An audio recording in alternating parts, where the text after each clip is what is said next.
स्वागत आहे तुमचं लर्न इंग्लिश थ्रू मराठी या यूट्यूब चॅनलमध्ये।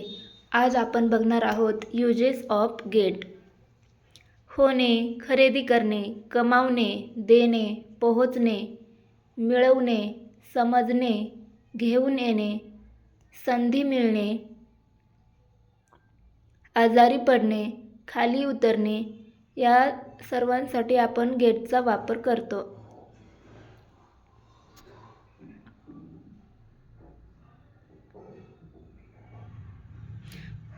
गेट ह्या वर्बचे 4 प्रकार आहेत, V1, V2, V3, V4 आणि V5। ते कोणते आहेत ते आपण बघूयात।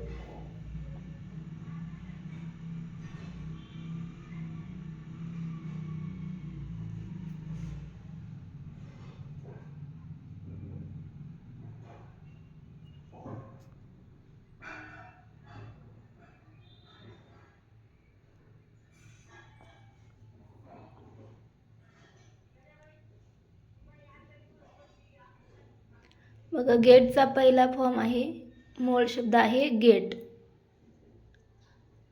त्याचा सेकंड फॉर्म होतो गॉट। त्यानंतर त्याचा थर्ड फॉर्म होतो गॉट किंवा गॉटन।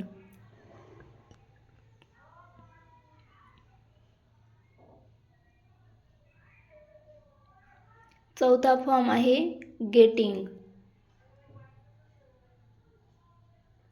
आणि पाचवा आहे गेट्स। गेटला यस असा प्रत्यय लागतो। ज्यावेळेस आपण एकवचनी करते वापरतो त्यापुढे जेव्हा गेटचा वापर करायचा असतो तेव्हा गेटला यस प्रत्यय लावायचा।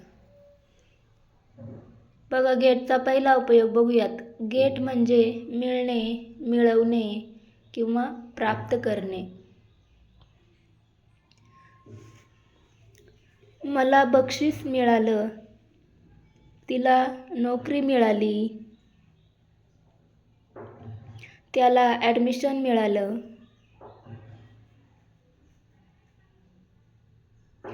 अशा प्रकारचे वाक्य आपण गेटचा वापर करून बनवूया। त्यासाठी वाक्याचं स्ट्रक्चर असतं subject plus gate plus object. मला बक्षीस मिळालं, आय गॉट अ प्राइज, तिला नोकरी मिळाली, शी गॉट अ जॉब। आता त्याला ॲडमिशन मिळालं हे वाक्य तुम्ही कमेंटमध्ये करून सांगा कसं होईल।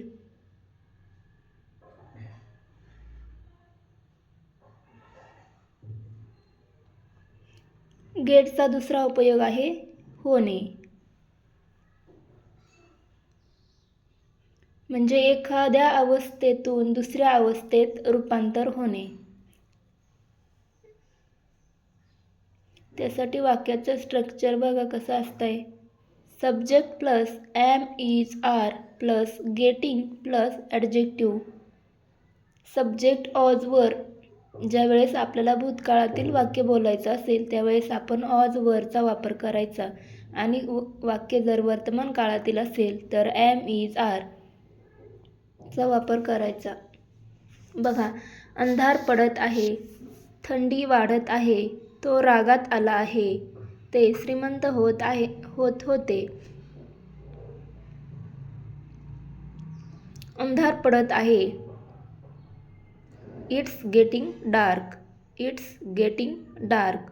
थंडी वाढत आहे, it's getting cold, it's getting cold. ही क्रिया चालू आहे त्यामुळे गेटला आयएनजी प्रत्यय आलेला आहे, म्हणजे गेटिंग असं झालं आहे। तो रागात आला होता, ही ऑज गेटिंग अँग्री। वाक्य भूतकाळातील असल्यामुळे ऑज। ते श्रीमंत होत होते, दे वर गेटिंग रिच। तो म्हातारा होत आहे। हे वाक्य तुम्ही कमेंटमध्ये करून सांगा कसं होईल।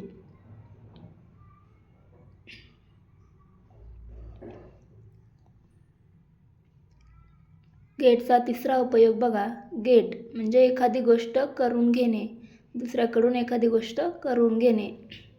आम्ही घर रंगवून घेतलं, तो मोबाईल दुरुस्त करून घेत आहे।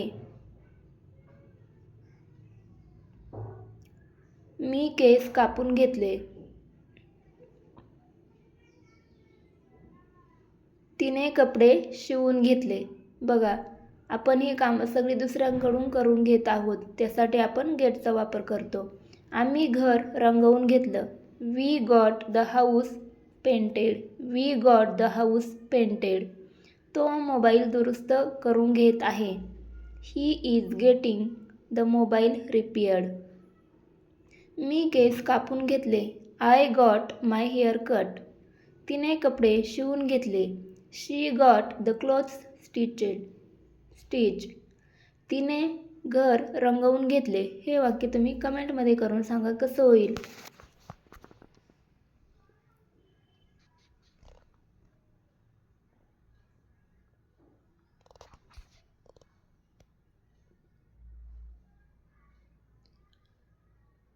गेटचा पुढचा उपयोग आहे कळणे, समजणे. त्यासाठी आपण टू अंडरस्टँडचा देखील वापर करतो. पण आज आपण टू अंडरस्टँड ऐवजी गेट वापरून वाक्य बनवणार आहोत.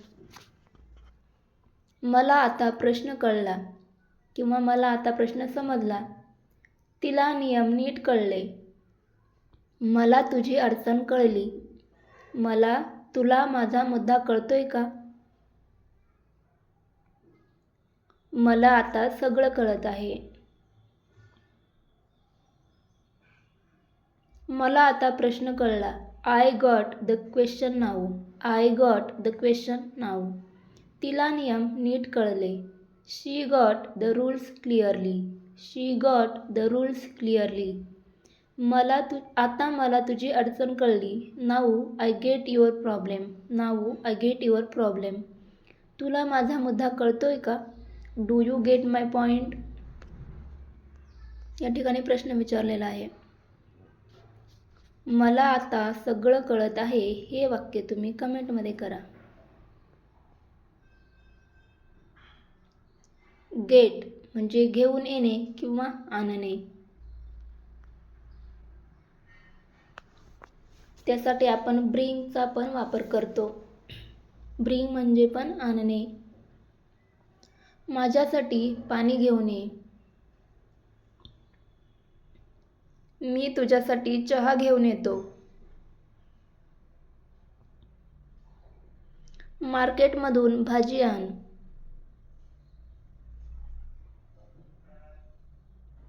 कृपया माझी फाईल घेऊन ये.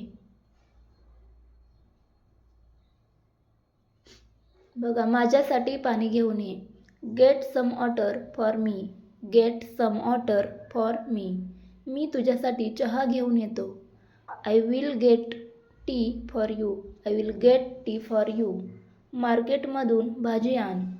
Get some vegetables from market. कृपया माझी फाईल घेऊन ये. हे वाक्य कमेंटमध्ये बनवून सांगा कसं होईल.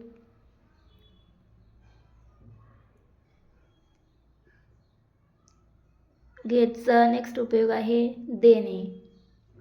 गेट म्हणजे देणे. आईने मला चॉकलेट दिले. My mother got me a chocolate. Chocolate दिले. त्यासाठी दिलेसाठी गेटचा सेकंड फॉर्म वापरलेला आहे got. My mother got me a chocolate. मला काही पैसे दे. Get me some money. Get me some money. त्याने मला पुस्तक दिले. त्याने मला पुस्तक दिले. हे वाक्य तुम्ही कमेंटमध्ये करा. दिले त्यासाठी गेटचा आता सेकंड फॉर्म वापरायचा आहे गॉट. मग त्याने मला पुस्तक दिले हे वाक्य कसं होईल. गेट म्हणजे पोहोचणे किंवा आपण त्याला रीच असं देखील म्हणतो. रीच म्हणजे सुद्धा पोहोचणे.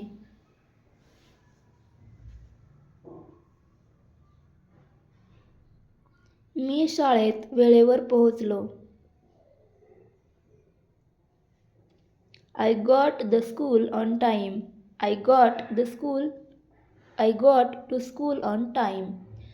बघा, गेटचा सेकंड फॉर्म वापरलेला आहे गॉट. पोहोचलो. पोहोचलो म्हणजे ही क्रिया पूर्ण झालेली आहे.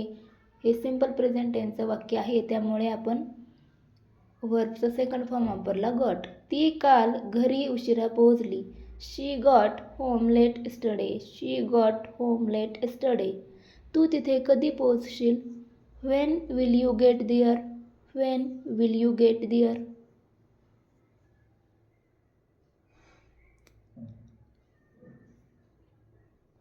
गेट म्हणजे आजारी होणे किंवा आजारी पडणे.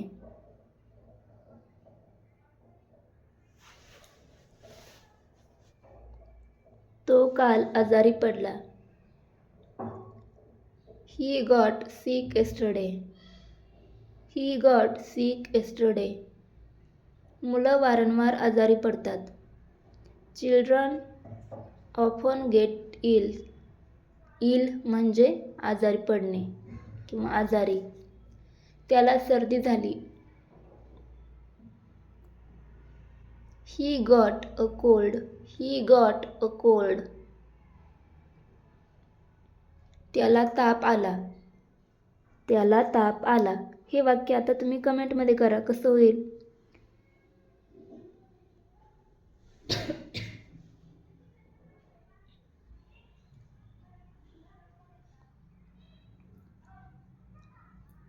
गेट म्हणजे संधी मिळणे.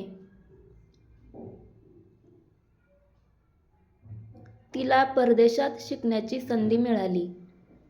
तिला परदेशात शिकण्याची संधी मिळाली.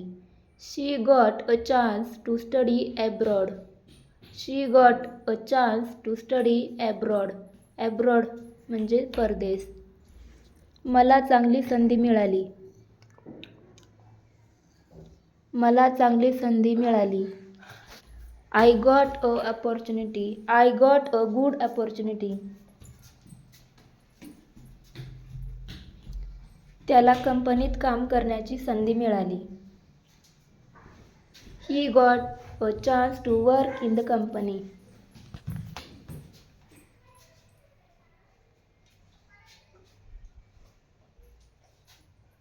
गेट म्हणजे कमावणे. तो महिन्याला चांगले पैसे कमावतो. He gets good money every month. He gets good money every month. ती ऑनलाईन कामातून पैसे कमावते. She gets money from online work. She gets money from online work. त्याने खूप नाव कमावले. ही got a lot of fame. He got a lot of fame.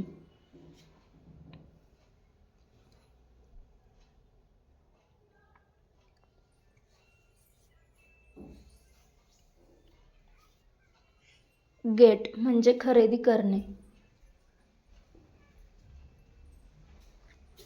मी नवीन mobile खरेदी केला. I got a new mobile. मी नवीन मोबाईल खरेदी केला. हे आहे सिम्पल पास्ट टेन्सचं वाक्य. त्यामध्ये वर्बचं सेकंड फॉर्म वापरतात. गेटचा सेकंड फॉर्म आहे गॉट. त्यामुळे I got a new mobile. तिने कपडे खरेदी केले. शी गॉट सम क्लोथ्स. शी गॉट सम क्लोथ्स. हे देखील आहे सिम्पल पास्ट टेन्सचं वाक्य. त्याने कार खरेदी केली. त्याने कार खरेदी केली. आता हे वाक्य तुम्ही कमेंटमध्ये करून सांगा कसं होईल.